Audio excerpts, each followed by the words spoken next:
Hello student, पूर्व class में अपन ने मानक सूत्रों की सहायता से समाकलन करना सीखा, जिसमें 9.1 एक्सरसाइज आपकी कंप्लीट हो गई।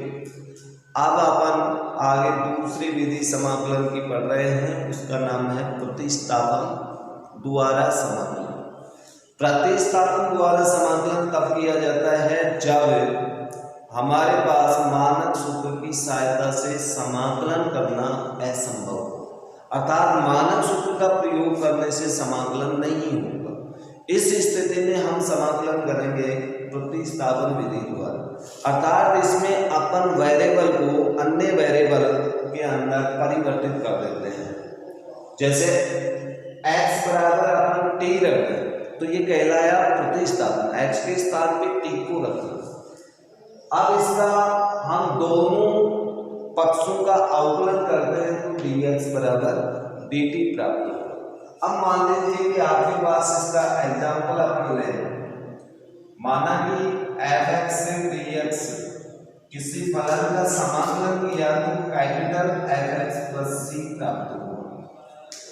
और जब ये अपन को समाकलन प्राप्त होगा और इसमें ये मान रख दें तो अपने पास नया फलन होगा ft dx के स्थान पे dt, तो इसका नया समाकलन आएगा F(T) + c।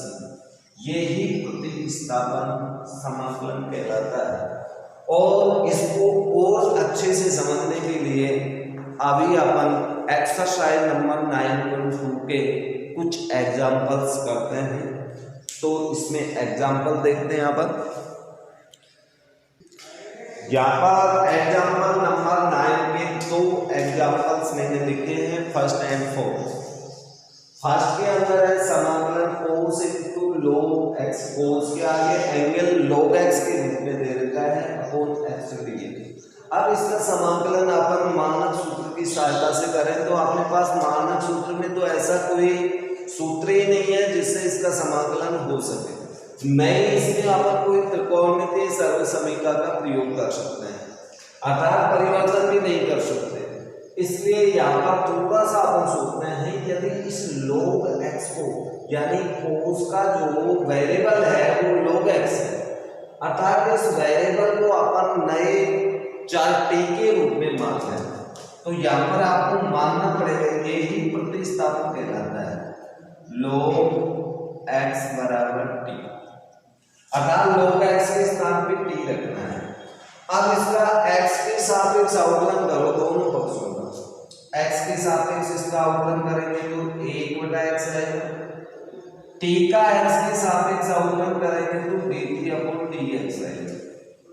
या इसको पक्षांतरण करो 1/x dx बराबर dt, ये होगा। या तो ये वाला मान देखो dx 1/x तो इसके स्थान पे dt हो जाएगा, या फिर केवल dx का मान निकाल दो तो 1/x को पक्षांतरण करेंगे तो x गुना में आएगा dt। ये मान इसमें रखो। जब इसमें मान रखेंगे तो i मींस इंटीग्रेशन अपना बनेगा cos log x के स्थान पे तो t लिखना बटा कितना है x, और dx के स्थान पे क्या लिखना है x dt/1। तो यहाँ x से x वेरिएबल कट जाएगा और असमाकलन पूर्ण रूप से नए चर में प्रतिस्थापित हो गया, यानी cos t dt। cos का t के सापेक्ष समाकलन, अब cos का t के सापेक्ष समाकलन cos का करेंगे तो हम जानते हैं इसका समाकलन होता है sin t + c। लेकिन t का मान वापस रखेंगे क्योंकि आंसर तो आपका x वेरिएबल में ही आएगा, तो t का मान वापस रख दीजिए इसमें, और t का मान वापस रखेंगे तो sin log x + c, ये अपना आंसर होगा। इसी तरह से इस क्वेश्चन को यदि अपन हल करें तो आपके पास समाकलन को 1/cos² एंगल ये दे रखा है, तो 1/cos² मींस तो sec² होना है 5x + 2 dx। इसका समाकलन तो जानते हैं, लेकिन इसके आगे एंगल 5x+2 रह गया है। यदि इसका एंगल केवल x होता तो हम मानक सूत्र का प्रयोग कर देते, लेकिन मानक सूत्र से ही आंसर नहीं आएगा, पहले इस एंगल को मानना पड़ेगा। तो अपन यहाँ पर मान लेते हैं, जैसे कि e की पावर 3x वाला आपको बताया था कि 3x का अवकलन 3 होता है, इसलिए समाकलन 1/3 की गुणा में लिख दिया। तो उसी तरह से यह करना पड़ेगा, 5x + 2 = t, यानी इस एंगल को हम नए चर में बांध दिया। अब इसका x के सापेक्ष अवकलन करो, तो ये तो हो गया 5, इसका होगा 0, t का होगा dv/dx, यानी कुल मिलाकर के dx बराबर पक्षांतरण करने पर dt अपन कितना आएगा 5। ये मान इसमें रखेंगे तो ये इस रूप में बदल जाएगा, इसका मान t, dx का मान रखेंगे dt/5, लेकिन 1/5 तो बाहर हो जाएगा क्योंकि ये तो आपका अचर राशि गुणा में है। अंदर बचेगा आपके पास sec² t dt। अब इसका sec² t का t के सापेक्ष समाकलन है, और समाकलन यहाँ पर अब मानक सूत्र का प्रयोग हो गया। मानक सूत्र से sec² का समाकलन क्या होता है, tan t प्लस, लेकिन t का मान वापस रखना पड़ेगा, और t का मान वापस रखेंगे तो हमें प्राप्त होगा 1/5 tan t। t मीन्स कितना लिखेंगे आप, 5x+2 प्लस समाकलन नियतांक, तो आपका आंसर ये होगा। अर्थात ये प्रतिस्थापन विधि है, जैसा कि आपने e की पावर 3x का किया था, उसमें भी आप प्रतिस्थापन विधि को काम में ले सकते हैं। तो यहाँ पर आप ये मान लेना पहले कि 3x = t। अब x के सापेक्ष पहले अवकलन करना पड़ेगा, ध्यान रखना, पहले अवकलन करोगे तो ये 3 होगा, इसका dt/dx होगा, या dx बराबर कितना हो जाएगा, dt/3। ये वैल्यू इसमें रखना, तो आपके पास ये समाकलन बनेगा t की पावर t, और dx का मान रखेंगे dt/3, तो 1/3 बाहर हो गया, समाकलन e की पावर t dt। अब इसका मानक सूत्र से समाकलन करेंगे, e की पावर t का e की पावर t होगा प्लस, अब t का मान वापस रखेंगे तो 1/3 e की पावर 3x + 3। इस प्रकार से एक प्रतिस्थापन विधि का क्वेश्चन था, जो कि पूर्व एक्सरसाइज 9.1 में ही आ चुका था। तो ये प्रतिस्थापन विधि है। तो इस तरह से हम एक चर को दूसरे चर में प्रतिस्थापित कर देते हैं। एग्जाम्पल नंबर 10 का फर्स्ट एंड सेकंड। फर्स्ट में अपन देखें तो सामान्य सूत्र की सहायता से इसका समाकलन नहीं होगा, तो यहाँ पर अपन ऊपर जो संख्या दे रखी है इसके बराबर अपन मान लेते हैं। पहले माना लो x + √1 + x² बराबर t। अब इसका x के सापेक्ष अवकलन करें तो ये आएगा x + √1 + x²। लोग का सब अवकलन तो हो गया, लेकिन अब अवकलन करना पड़ेगा इसका, तो इसका अवकलन x का अवकलन 1 होगा प्लस इसका अवकलन करेंगे तो 1/2√1 + x², लेकिन 1 + x² का भी अवकलन करना पड़ेगा गुणा में, तो ये होगा 2x। कुल मिलाकर के x के सापेक्ष इसका अवकलन ये होगा, और t का अवकलन करेंगे तो dt/dx होगा, x के सापेक्ष अवकलन। अब x के सापेक्ष अवकलन को सिंपल करते हैं, x + √1 + x², यहाँ 2 से 2 तो कर दिया, और ये कोष्टक में अपने पास लघुत्तम आ गया 1 + x², तो ये 1 + x² का रूट प्लस x बराबर dt/dx। तो यहाँ पर ये दोनों संख्या सेम है, कट गई, तो आपके पास आया 1/√1 प्लस एक्स स्क्वायर। dx को इधर लाएंगे तो ये गुणा में आ जाएगा बराबर dt, यानी इसका मान dt होगा। तो ये देखिए d बटे में 1 प्लस एक्स स्क्वायर कर दो, तो dx बटे में 1 प्लस एक्स स्क्वायर, इसके और इसके स्थान पे तो आएगा dt, इसके स्थान पे अपन t मान लेंगे, तो अपना फलन नए चर में बदल जाएगा। समाकलन इसके स्थान पे क्या लिखूं t, और dx upon √1 plus x square के स्थान पे क्या आएगा dt। अब इसका समाकलन करें तो इसका समाकलन बिल्कुल नॉर्मल यानी मानक सूत्र का प्रयोग से हो जाएगा t²/2 प्लस, क्योंकि t की पावर 1 बढ़ेगी बटे में भी आपके पास n+1 आएगा पहले ही सूत्र के अनुसार। अब t का मान वापस रखेंगे तब अपने पास आंसर आएगा। तो t का मान वापस रखने पर t का मान जब वापस रखेंगे तो आपके पास था लो t का मान x+√1 प्लस एक्स स्क्वायर का होल स्क्वायर बटा 2 प्लस 6, ये अपने पास इंटीग्रेशन होगा इसका, ये अपना उत्तर होगा। अब इसके बाद में अपन लेते हैं सेकंड नंबर वाला क्वेश्चन, एग्जांपल 10 का सेकंड। तो ये भी अपने पास मानक सूत्र से नहीं होगा, तो इसमें भी अपन मान लेते हैं कि sec x plus tan x के बराबर, यानी लो sec x plus tan x बराबर t। अब इसका भी x के सापेक्ष अवकलन करें तो लोग का तो ये होगा tan x, लेकिन आप अवकलन करना पड़ेगा गुणा में sec प्लस tan का। पहले sec का अवकलन करें तो sec का तो होगा sec x plus tan x, और tan का करेंगे तो sec स्क्वायर x, और t का करेंगे तो dt अपॉन dx। ये x के सापेक्ष अवकलन हो गया, पहले आपको अवकलन करना है, यानी कुल मिलाकर के 1/sec x plus tan x, कोष्ठक में sec x कॉमन है तो अंदर बच गया tan x plus sec x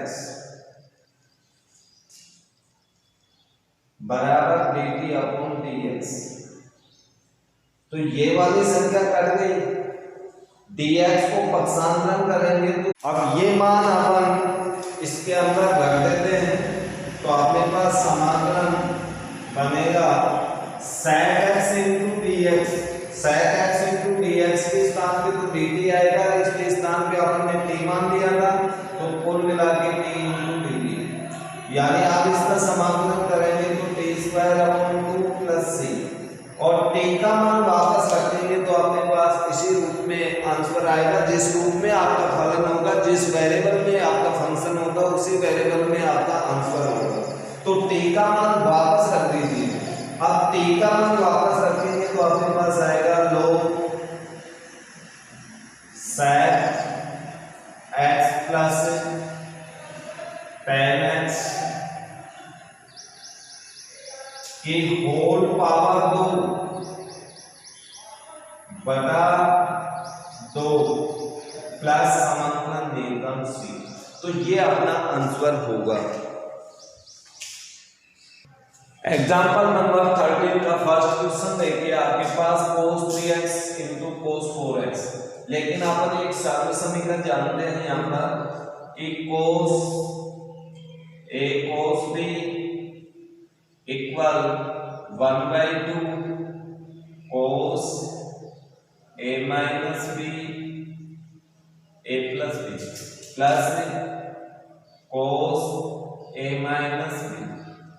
इस सर्व समीकरण का प्रयोग करें तो हमारे पास ये इस प्रकार से बदल जाएगा 1/2 समाकलन cos a प्लस b को लगाएंगे तो दोनों का योगफल कितना होगा 7x प्लस इसमें अपन हल करेंगे तो cos माइनस x, लेकिन दोनों का x के सापेक्ष समाकलन या 1/2 समाकलन cos 7x cos minus x means भी प्लस cos x ही होता है, ये ध्यान देना, क्योंकि cos minus x equal cos x ही होगा। तो इसको भी अपन अलग कर दें तो 1/2 समाकलन cos x dx। इसमें आपको प्रतिस्थापन करना पड़ेगा, इसमें आप बिना प्रतिस्थापन यानी मानक सूत्र से कर सकते हैं। यहाँ पर आप मान लेना, माना 7x बराबर t, x के सापेक्ष अवकलन करें तो अपने पास आएगा dt अपॉन dx, या dx बराबर dt बटा 7, ये मान इसमें रखेंगे तो 1/2 समाकलन cos t इंटू dt बटा 7 प्लस 1/2 समाकलन cos x dx।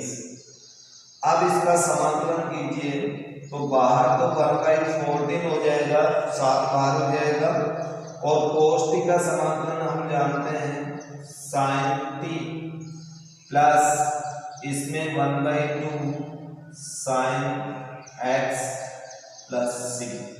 t का मान वापस रखेंगे तो अपने पास आंसर आ जाएगा 1/14 sin 7x plus 1/2 sin x plus c, ये अपना फाइनल आंसर होगा। तो यहाँ पर त्रिकोणमितीय सर्व समीकरण की सहायता से पहले इसमें परिवर्तन फिर प्रतिस्थापन दोनों कार्य और मानक सूत्र का भी प्रयोग हुआ है।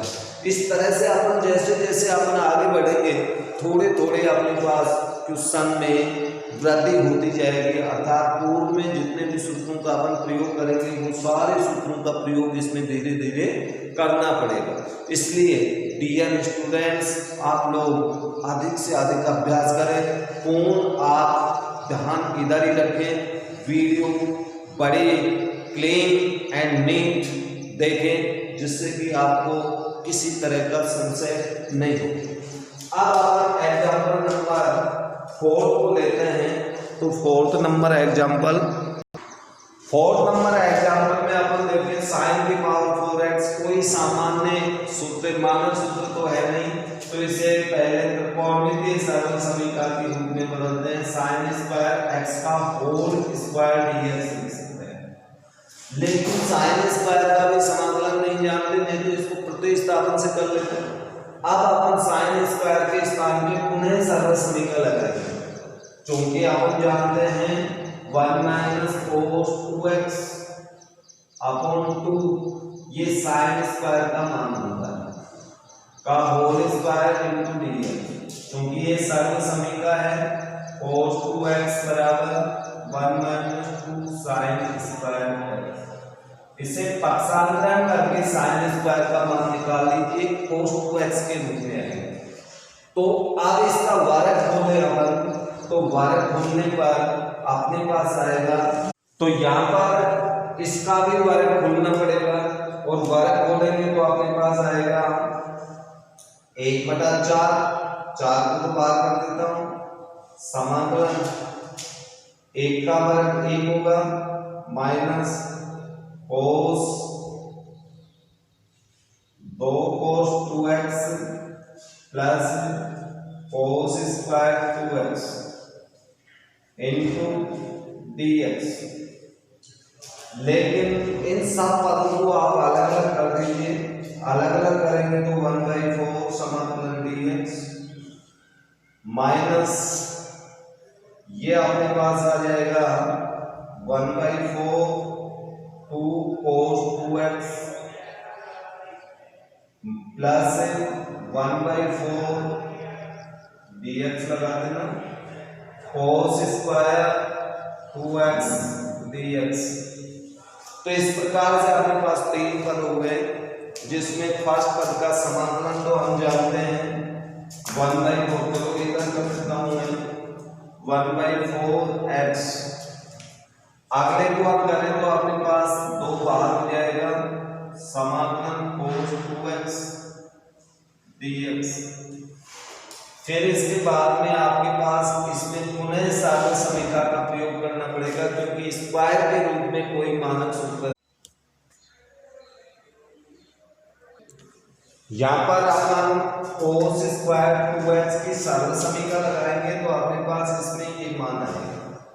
cos स्क्वायर 2x की सरल समीकरण इसी सूत्र से लगाएंगे, cos 2x बराबर ये होता है 2 cos स्क्वायर x माइनस 1। तो इससे आप सरल समीकरण प्रसारण करके लगाएंगे तो ये है। अब इनको अलग अलग करते हैं अपन, x/4 माइनस 1/2 समाकलन cos 2x dx minus 1/8 dx, sorry plus आएगा, प्लस 1/8 समाकलन cos 4x dx। अब समाकलन करता है x/4 माइनस 1/2 cos 2x का करेंगे तो sin 2x होगा, लेकिन 2x का प्रतिस्थापन से करके देखना, 2x का अवकलन 2 होता है तो समाकलन 1/2 भी गुणा में आएगा, प्लस इसका करेंगे तो 1/8 into x प्लस 1/8 इसका होगा sin 4x, लेकिन 4x का समाकलन प्रतिस्थापन से करेंगे तो 1/4 भी आएगा, प्लस समाकलन ये का कुल मिलाकर के x/4 minus 1/4 sin 2x plus 1/8x या x/8 1/32 sin 4x plus c। यहाँ पर अपने पास x के 2 मान है, दोनों को जोड़ेंगे तो अपने पास लघुत्तम लेकर के जोड़ना 8 लघुत्तम आ जाएगा, तो 3x अपॉन ये minus 1/4 sin 2x plus 1/32 sin 4x plus c। या फिर इसमें से आप कुछ लघुत्तम भी ले सकते हैं, 1/4 को बाहर निकालते हैं तो आपके पास ये आ जाएगा 3x/2 minus sin 2x plus 1/8 sin 4x plus c। आप इस तरह से भी उत्तर दे सकते हैं, आपका आंसर ये भी सही है, ये भी सही है। तो इस तरह से डियर स्टूडेंट्स, आप लोग शेष बचे एग्जाम्पल्स निकालना। आपकी एक्सरसाइज 9.2 में प्रतिस्थापन के जितने भी समाकलन क्वेश्चंस हैं, यानी इंटीग्रेशन के जितने भी क्वेश्चन हैं, वो निकाल के देखिए, अभ्यास करें। जो क्वेश्चन नहीं आए वो हमसे पूछें, और नेक्स्ट क्लास जब तक लेके आए तब तक इजाज़त दीजिए। धन्यवाद।